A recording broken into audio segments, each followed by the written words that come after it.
Como segundo conflicto importante, como segundo conflicto de gran trascendencia después de la guerra del Golfo, y que la guerra del Golfo no solo fue una, por eso se le dice la primera guerra del Golfo o tormenta del desierto, que es el término militar con la que se le dio a la operación de las naciones aliadas que intentaron y liberaron a Kuwait, ¿verdad?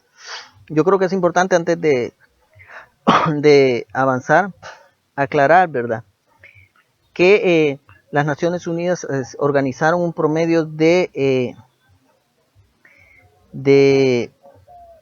unas 50 naciones, ¿verdad?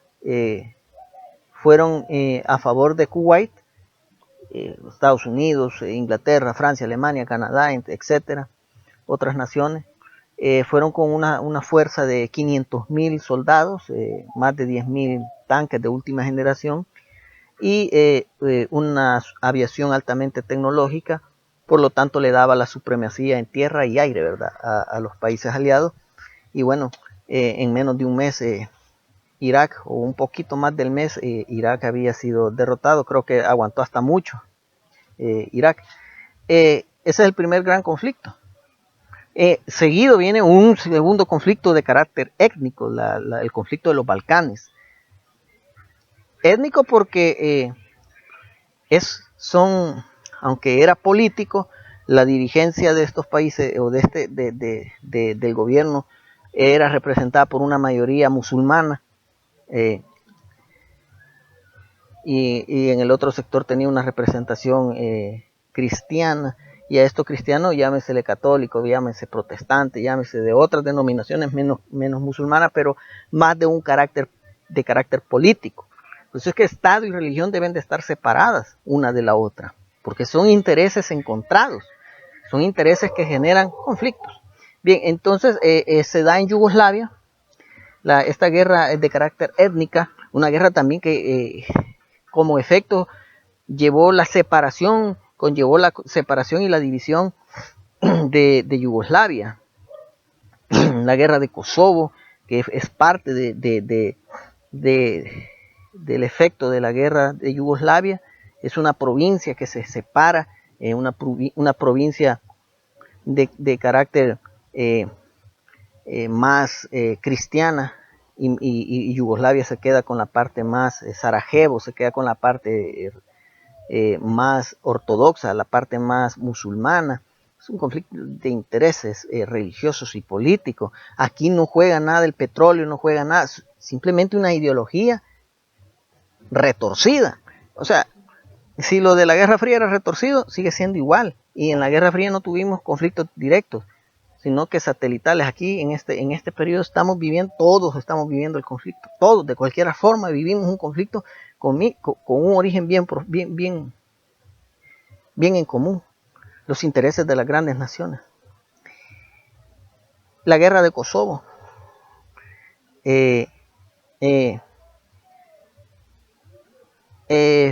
Ya la dijimos, la guerra de Kosovo.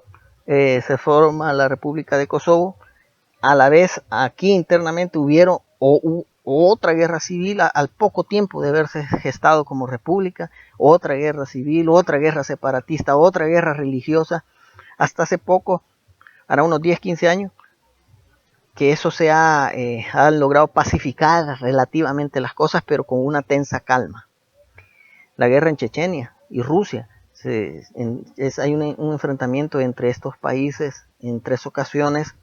Rusia queriendo recuperar un territorio que se quería, y de hecho lo logró, independizarse, dejar de ser una provincia de Rusia y ser una república independiente, aunque no lo ha logrado al 100%, pero sí ha logrado ciertas libertades, ¿verdad? Sí, se puede decir que Chechenia es una república, pero con una influencia en la política de parte de Rusia muy marcada todavía. Son intereses ideológicos. Ahí no juega el petróleo, pero sí juega un interés político, un interés económico, en el caso de que estos países son una de gran extensión territorial y le sirve a Rusia como una frontera natural a la vez en caso de una guerra con otro país europeo. por decirlo de alguna forma, entre tanto que ellos puedan pensar, ¿verdad? Tenemos también la guerra contra el terrorismo, una guerra ideológica, un nuevo conflicto. Siempre terrorismo, siempre hemos tenido, siempre hemos existido, y conste, hay diferentes tipos de terrorismo. Terrorismo de Estado, terrorismo religioso, terrorismo, bueno, hasta en los trabajos hay formas de terrorismo de parte de los mismos, de los mismos, de las mismas empresas hacia sus trabajadores. Lo que pasa es que no lo vemos así y se manejan con otros términos, pero si lo vemos en la práctica, la intimidación, la violencia, son formas de ser terrorismo, solo que le damos un nombre, lo separamos por nombres diferentes y lo categorizamos. El choque de las civilizaciones es importante. Después del fin de la Segunda Guerra, de la Guerra Fría, con esto de las nuevas ideologías, hay un choque de civilizaciones. Hay una mayor participación, más dinámica de los siguientes países en la economía, política, en la política y en la industria bélica y otras formas de industria. China, tenemos un país que está invirtiendo en todo el mundo sin hacer guerra. La India y Pakistán son países del tercer mundo con armas nucleares. ¿Cómo es eso que son pobres?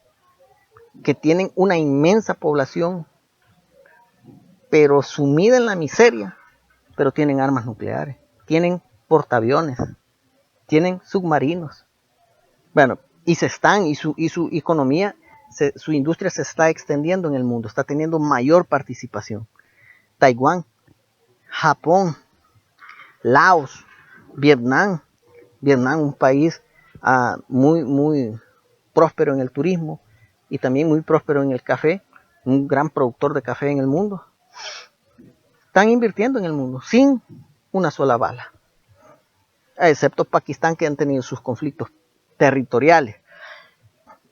Quiere decir que el mundo está teniendo un choque de civilizaciones, y me atrevería a decir que entre ese choque de civilizaciones, como creo que ya lo dije, esta crisis que vivimos es una guerra bacteriológica. Es una guerra bacteriológica. Es una forma de hacer guerra para vender por millones de dólares la posible medicina que quizás ya esté y se esté haciendo diezmar a la población mundial para después vender la medicina, y de aquí a 2 años todo, aquí no ha pasado nada porque ya está la inyección. Pues sí, ¿cuánto va a valer? ¿Verdad? Todo más caro, etcétera. Entonces, aquí la solución que tenemos nosotros es, las nuevas generaciones, trabajar en materia ideológica para llevar una transformación, un proyecto político de paz sostenible en el tiempo. ¿Se puede? Claro que se puede, ¿verdad? Se puede, pero es trabajo de las nuevas generaciones, las que deben de ver de dónde venimos, lo que estamos sufriendo, para hacer un mejor mañana, con mejores políticas, políticas más humanas, pero reales, realmente humanas, que no se anteponga el interés económico a los intereses particulares de grupos de poder. Voy a dictar 4 preguntas, esas 4 preguntas usted las va a redactar, las va a hacer, las va a tener en digital, y cuando yo se las pida a través de Classroom junto con otra actividad, usted las va a agregar y me las va a mandar. Pregunta número 1. Averiguar más sobre las principales causas y políticas económicas del bloque, sería indagar más,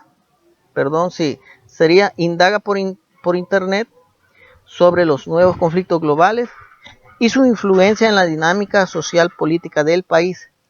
Indagar más en internet sobre los nuevos conflictos globales y su influencia en la dinámica sociopolítica del país. Pregunta 1. Pregunta número 2.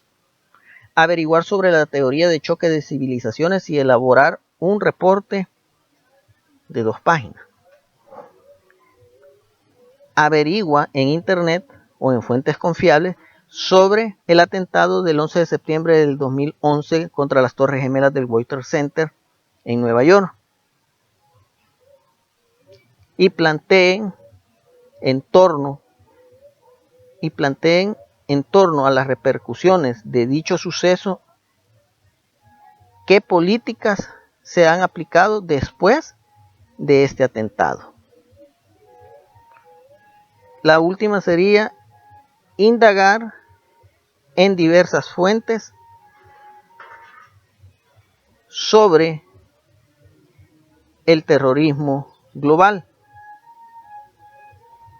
y plantea posibles soluciones para erradicar o neutralizar este fenómeno. Presenta un informe de 2 páginas. En un informe de 2 páginas va a hacer eso usted.